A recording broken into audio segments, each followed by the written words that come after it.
Good day mga pre, for today's video ang papalit po tayo ngayon ng ating coolant sa ating Honda Click 1258. 3 years na po ang ating motor at nasa 50,000 kilometers na po ang tinakbo nito. After 50,000 kilometers po ay ngayon lang po tayo magpapalit ng ating coolant. Huwag kayong mag-alala dahil hindi naman madaling masira ang ating coolant, depende sa brand. Ang standard na pagpapalit ay nasa 2 years o 40,000 kilometers ang odo. Pero huwag mong kakalimutan na palaging may laman dapat ang iyong reserve tank. Kaya't palagi mo itong check kapag may lakad ka. Ito naman ang ating mga gagamitin para sa ating pagpapalit ng coolant. Wrench tools na may extender, 6 sides na Allen tools, hexagon na Allen tools, at isang 10mm na pang bolt. At kakailangan din natin dito ng lalagyan para sa ating tinanggal na coolant. Ngayon ay magsimula na tayo sa ating pagtatanggal. At dahil hindi stock ang aking radiator cover ay may 2 bolt lang ito. Kung hindi ako nagkakamali, ang mga stock na radiator cover ay may 4 na bolt. Correct me if I'm wrong.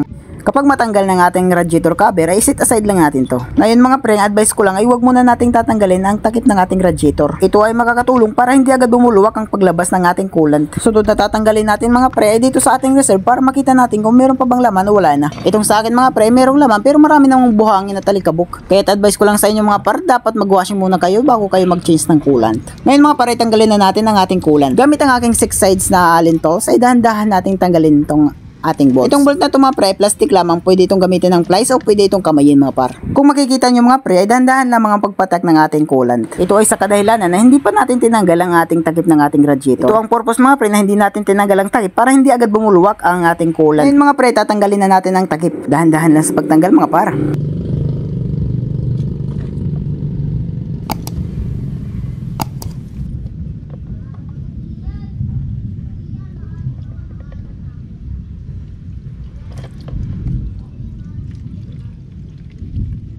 Yun mga pre, ay bumulwak nga, hindi natin namintin mga par ang ating pagtatanggal ng takip, kaya bumulwak agad mga par. Yun ang pagkakamali ko mga pre dahil hindi malaki ang aking lagayan, kaya suggest ko sa inyo mga pre, dapat malaki ang inyong lagayan kapag kayo ay mag-change oil ng coolant. Pero mga pre, hindi pa yun tapos mga par, dahil hindi pa yun fully drain. Ang ituturo ko ngayon mga pre ay fully drain na pagtatanggal ng coolant, kasi sa ibang video hindi nila ginagawa to. Kaya ngayon mga pre, tuturo ko sa inyo kung paano mag fully drain ng coolant. Ito mga pre, kung makikita nyo, yan mga par, yan.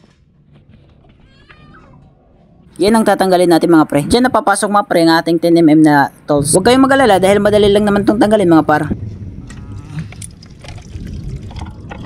So yun mga pre, madami pang lumabas na coolant. Ayan, kung makikita nyo. O diba parang umiihi lang yung ating motor.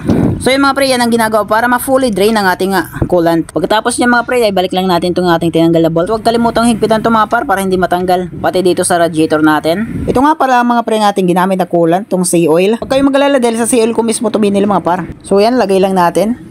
Dahan-dahan lang sa paglagay mga par. Hindi nga pala ito mauubos, kaya pwede pa nating magamit sa ating mga reserve dahil maraming pang natitira mga par.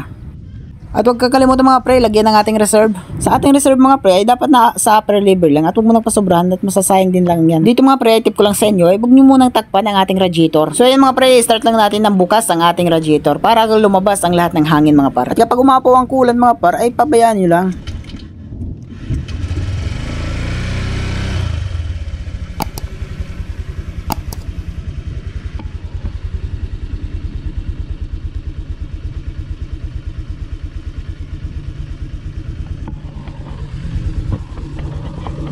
So yung pagkalipas ng ilang minuto ay takpan na natin mga pre. At ibalik na natin ang ating mga tinanggal mga pre. At kapag may bolt na naiwan, bulsa mo na lang.